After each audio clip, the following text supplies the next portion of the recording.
नाजरीन हजरात, चैनल को सब्सक्राइब कीजिए, साथ में बेल आइकन ज़रूर दबा दीजिए ताकि आने वाली वीडियो की नोटिफिकेशन आपको मिलती रहे।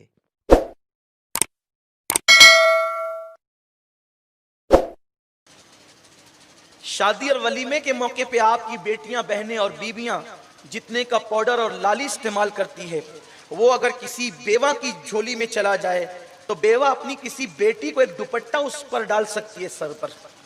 वैसे भी हमारे मजहब में लाली और पाउडर का तसव्वुर क्या है? चेहरे पे पाउडर लगाया तो आधे घंटे से ज्यादा उसका असर नहीं होगा। और लाली में बाज मुहक्किकीन के नजदीक सूअर की चर्बी मिली होती है। हमारी बहनों पर भी मुझे ताज्जुब है, सूअर देखेंगी तो मुंह को दुपट्टा लगाएगी और मुंह टेढ़ा करेगी जैसे कि किसी ने कड़वाहट चबा दी उसके मुंह में, और सूअर की चर्बी लगा करके वलीमे का खाना खाने जा रही है। तो ये सूअर की चर्बी जो तेरे मुंह के लुकमे के साथ और पानी के साथ तेरे मुंह में जा रही है, तो तू सूअर की चर्बी खा रही है। शर्म नहीं है इसका, एहसास नहीं है इसका। न मर्द मना करे, न भाई मना करे, न बेटा मना करे, कौन रोकने वाला है? कौन टोकने वाला है? अल्लाह के रसूल अलैहिस्सलाम ने फरमाया मोमिन की शान ये, वो बुराई को देखे तो पहली कंडीशन, पहली शान मोमिन की ये है कि वो ताकत से रोक सकता हो तो ताकत से रोके, ताकत से नहीं रोक सकता हो जबान से रोके, जबान से नहीं रोक सकता हो, इतने भी काबिल नहीं है तो कहा कि वो दिल में बुरा जाने। और दिल में बुरा जानना ये कमजोर ईमान की अलामत है। यानी गुनाह को देखकर दिल में बुरा जानना ये कमजोर ईमान की अलामत है। और जो दिल में बुरा भी नहीं जानते वो अपने ईमान की खैर ही बनाए। मोमिन की शान कि बुराई को देखे तो चीख पड़े, इज्जत और जिल्लत की कोई फिक्र नहीं करे, उठ के खड़ा हो जाए, बुराई हो क्यों रही है, अच्छे से बुराई को दूर करे, ताकत से दूर करे। लेकिन ये कहां रह गया?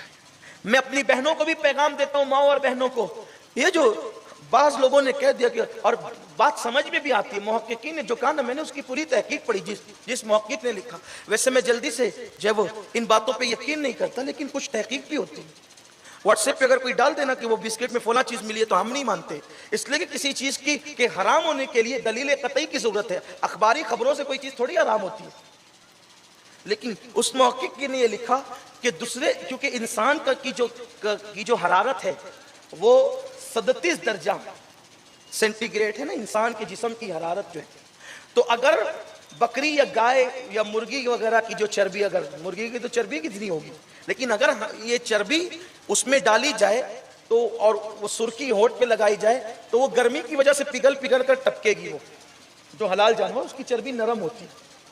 सूअर की चर्बी सख्त होती है कि लगने के बाद वो पिघलती नहीं, यानी टपकती नहीं। इसीलिए बाज मुहक्किकीन ने कहा है, मैं बाज की बात कर रहा हूँ, कैद लगा रहा हूँ, जिनको मैंने पढ़ा है, तो कम से कम बहनों को इससे बचना तो चाहिए। चलें, अगर मुमकिन है ये तहकीक आपके नजदीक डाउटफुल हो तो मशकूक तो है ना, हराम न सही मशकूक है, उससे बचो। और अगर वो वाकई सूअर की चर्बी उसमें मिली है तो आपके पेट में जाएगी तो वही बच्चे के शिकम में आएगी ना वो, तो आपका बच्चा फिर अल्लाह वाला कैसे होगा, नेक कैसे होगा, परहेजगार कैसे होगा? बच्चे सिर्फ तकरीर सुन के थोड़ी नेक बनते हैं, उसमें कुछ माँ बाप का भी रोल होता है।